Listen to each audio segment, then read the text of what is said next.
Oh God, it's so good.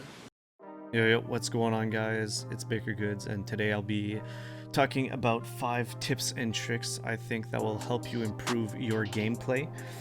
This video is dedicated for the new players. I know with the new season and with the crossplay and things like that coming out, there's a lot of new players that are drawn towards the game, and this video is dedicated towards you guys. So if you're an experienced player or you've played this game for quite some time now, you won't really find any tips and tricks that are useful for you. So yeah, let's get right into it. Alright, so the first tip I have for you guys is going to be teaching you how to drop. I play with a lot of new players and even sometimes players that have experience, and one thing that they seem to struggle with is how to properly drop to a certain location. Now, it's pretty simple. You kind of want to be dropping at around 500 to 400 meters away from your destination, and obviously this is for casual. And ranked, you know, it all depends on which game mode you're playing, but for beginner players, I'm assuming that you're going to be playing the non-ranked mode. So for this, like I said, you'll see in this video right here, you want to drop at about 500 to 400 meters or even 550 meters away from your location to ensure that you're going to be dropping and landing the fastest to that location. And this will make it easier for you to get items and win fights. I know a lot of times players will land at a location and will struggle to find loot and will get killed easily since they don't have armor and they're going up against players with a mastiff or any other type of weapons that they get on the ground. Another thing to keep in mind is to break off of your teammates right before you land. This makes sure that everybody gets a decent amount of loot and you're all not stuck in one building sharing the limited amount of ammo and armor that you will be getting. The second tip I have for you guys is probably one of the most important tips I have in this video. It is armor swapping. Now, a lot of new players might not know that this is a very important thing to do, or just forget to do it entirely. So we're gonna see in this clip a situation where I armor swap twice, and it helps me actually win the fights that I encounter. As you guys know, this game has a lot of third partying, and armor swapping will keep you alive and will keep you winning fights way longer in certain situations. So as you see in this video, I encounter 3 different people and I do 2 armor swaps, and if I hadn't have done those armor swaps, I probably would have died. It's important to know too that when you loot a death box, the armor that you pick up is fully healed. So it doesn't matter that you have completely eliminated them and their armor was completely broken. The first time that you pick that armor up, it will be completely healed up for you. And in certain situations, it's actually better to do that than to run away, because they'll just chase you down and, you know, they'll get the kill on you. And sometimes it's way quicker and easier to just switch out your armor and go back into fighting because you just don't have the time to heal up.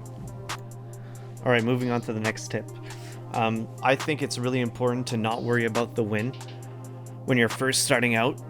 And the reason for that is because I see a lot of people and new players join Apex and they play the game very passive, very defensively.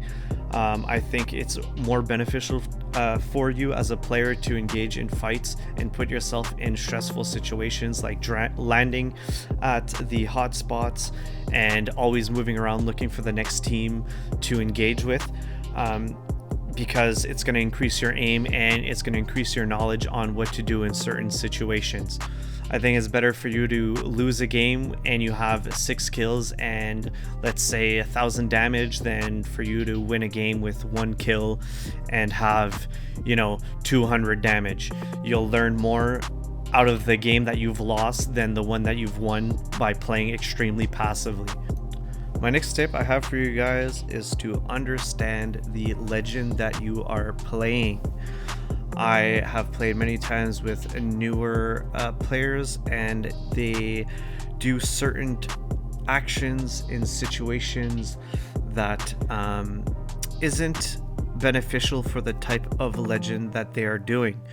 So what I mean by this is, you'll see in this clip, I'm playing Lifeline, and with the new buff that Lifeline got a while ago, she has that res where she doesn't go to the ground, she drops her little drone and it reses the people. Well, in certain situations, you can use that shield as cover and weave in and out of that shield and cause a lot of damage and win a fight with that. And as well, while I'm playing Lifeline, I am aware that I can res people while still holding pressure on enemies and things like that to get other teammates revived. If you have gold bag, then you can really change a 1v3 to a 2v3, or a 2v3 to a 3v3, which changes completely the outcome of a situation. So really pay attention to the passives and all the abilities and how you play that character. For example, Wraith has a phase out, so she can actually be a lot more aggressive and pushy in any situations compared to a Caustic, which is very bulky and slow, and his hitbox is very big, so you might not want to be as aggressive. And you'll have to be a little bit careful in certain situations. The last tip that I have for you guys is to always warm up in the firing range or in an aim trainer like aim labs before you play. This way it will you'll get used to all the different guns and different attachments, because when you land at a spot, you don't really know exactly what gun you're going to get off drop and what attachments that will come with it. So it's just, muscle memory and how to let's say how to manage the recoil on an R99 or a flatline, and get used to the different iron sights on the weapons, and it will increase your kills, and you will come out victorious off of the drop a lot more. And as well, while you're going to different towns and looting for different attachments and upgrades for your setup. Personally, I go into the firing range as soon as I launch the game. It helps me, just get warmed up and to practice my muscle memory with the guns, and to remember how the guns feel when shooting them with the recoils and with the iron sights and stuff like that. I think it really helps me out, and I'm pretty sure it's going to help you guys as well. And that pretty much wraps it up. Those are my 5 tips for you guys that are just starting out in Apex Legends. Like I said, just keep playing the game, and with these tips, you'll learn even more, and you'll be more confident when you drop, and you'll be more confident with the characters or the legends that you play, and you'll be able to win more fights, and winning more fights leads to winning more games. So leave a like and a comment, and don't be shy to let me know what other type of video you want me to do. Thanks a lot. Have a good one. Bye.